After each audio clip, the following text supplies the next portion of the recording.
Kadambari silks లో కళ్యాణ కమనీయం సెల్ మార్చి 6 నుండి 19 వరకు ప్రతి 15,000 బ్రైడల్ సారీస్ కొనుగోలుపై ఒక గోల్డ్ కాయిన్.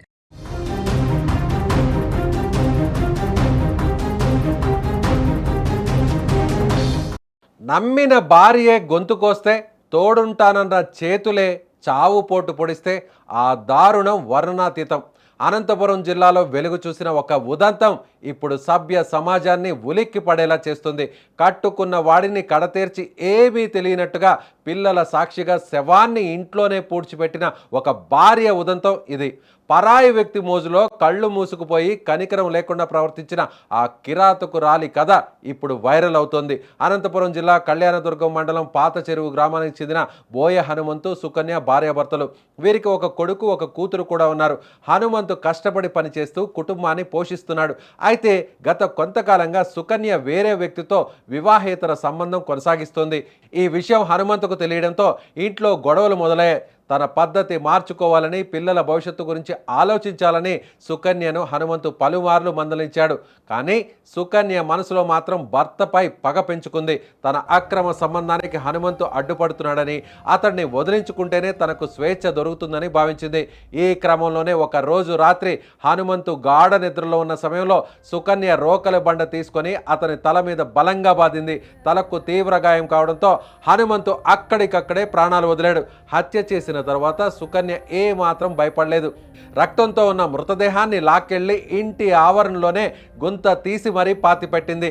ఈ దారుణాన్ని కళ్ళారా చూసిన తన పిల్లలను చూసి కూడా ఆమె ఏ మాత్రం జాలిపడలేదు. ఈ విషయం ఎవరికైనా చెబితే మిమ్మల్ని కూడా ఇలాగే చంపేస్తా అంటూ పసి పిల్లలను బెదిరించింది. దీంతో ఆ పిల్లలు భయంతో వణికిపోయి ఎవరికీ చెప్పకుండా మౌనంగా ఉండిపోయారు. అయితే కొన్ని రోజుల తర్వాత సుకన్య కూతురు తన నానమ్మ ఇంటికి వెళ్ళింది. అక్కడ తన తండ్రి కనిపించకపోవడం, తన తల్లి ప్రవర్తనలో మార్పు చూసి ఆ చిన్నారి భయపడింది. తన కూతురు ఎక్కడ నిజం చెప్పేస్తుందో అని పోలీసులు ఎలాగోలాగా కనిపెడతారని భావించిన సుకన్య ఇక తప్పించుకోలేనని గ్రహించి నేరుగా పోలీసుల ముందు లొంగిపోయింది. పోలీసులు సుకన్య ఇంటికి చేరుకొని ఆమె చూపించిన చోట తవ్వకాలు జరిపి హనుమంతు మృతదేహాన్ని వెలికితీశారు. కుళ్ళిపోయిన స్థితిలో ఉన్న శవాన్ని చూసి స్థానికులు విస్తుపోయారు. అక్రమ సంబంధం కోసం ఇంతటి దారుణాన్ని కూడికొట్టిన సుకన్యను పోలీసులు అరెస్టు చేశారు. ప్రస్తుతం ఈ కేసుపై లోతైన విచారణ సాగుతోంది. ఒక వివాహేతర సంబంధం ఒక నిండు ప్రాణాన్ని బలి తీసుకోవడమే కాకుండా 2 పిల్లలను అనాథలను చేస్తుంది. సో ఈ సుకన్య ఉదంతం ఇప్పుడు సోషల్ మీడియాతో పాటు ఆ ప్రాంతమంతా కూడా సంచలనంగా మారింది. పరాయి వ్యక్తితో వివాహేతర సంబంధాన్ని పెట్టుకున్నటువంటి సుకన్య ఈ విషయం తెలుసుకున్నటువంటి భర్త నిలదీయడంతో ఎలా అయినా సరే భర్తను అడ్డు తొలగించుకోవాలని భావించినటువంటి ఈ కర్కశకురాలు వెంటనే నిద్రపోతున్నటువంటి భర్తపై ఒక్కసారిగా రోకలి బండతో మోదింది. ఆ వెంటనే చనిపోయిన వెంటనే ఏ మాత్రం భయపడకుండా ఒక క్రైమ్ థ్రిల్లర్ సినిమాను తలపించే విధంగా చనిపోయిన భర్త మృతదేహాన్ని ఏ మాత్రం భయం బెరుకు లేకుండా ఈడ్చుకెళ్ళి మరి భర్త శవాన్ని చంపిన తర్వాత ఈడ్చుకెళ్ళి మరి ఇంటి ఆవరణలోనే ఒక గుంత తవ్వి తానే స్వయంగా ఒక గుంత తవ్వి ఆ గుంతలో భర్త మృతదేహాన్ని పాతిపెట్టింది. మొత్తం ఈ ఎపిసోడ్ అంతా కూడా తన చిన్న పిల్లలు, తన కొడుకు, కుమార్తె 2 చూస్తుండగానే ఏ మాత్రం వారికి భయం కలగకుండా, ఏ మాత్రం వారిని అక్కడి నుంచి వెళ్ళిపోనీయకుండా వాళ్ళ కళ్ళ ముందే ఈ కథంతా చేసింది సుకన్య. ఇంత దారుణాన్ని కొడిగట్టినటువంటి సుకన్యని ఏం చేయాలి?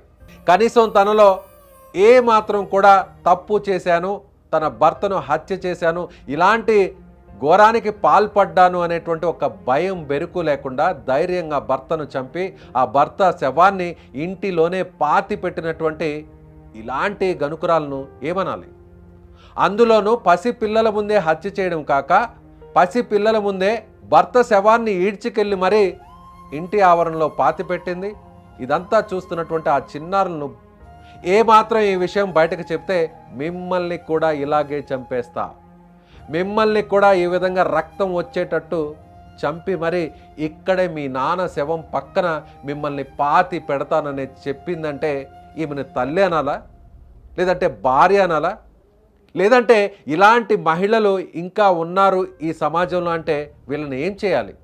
వ్యక్తితో సంబంధం పెట్టుకున్నటువంటి భార్యను నిలదీసి ఇలాంటి తప్పులు చేయొద్దు, జరగాల్సిందేదో జరిగిపోయింది, మళ్ళీ ఇలాంటిది రిపీట్ చేయొద్దు, పిల్లల భవిష్యత్తు మనకు ముఖ్యం, నేను కష్టపడి నేను సంపాదించి పోషిస్తున్నాను, నువ్వు ఇంట్లో పిల్లల్ని చూసుకో, ఇలాంటి వివాహేతర సంబంధాలు పెట్టుకొని మన జీవితాల్ని నాశనం చేయవద్దని మంచిగా చెప్పినటువంటి భర్తను ఎలా అయినా సరే అడ్డు తొలగించుకోవాలి. తాను కావాలనుకున్నటువంటి పరాయి వ్యక్తితో తనకు కావాల్సిన సుఖాన్ని పొందాలి అని ఈ సుకన్య చేసినటువంటి దారుణాన్ని ఏమనాలి?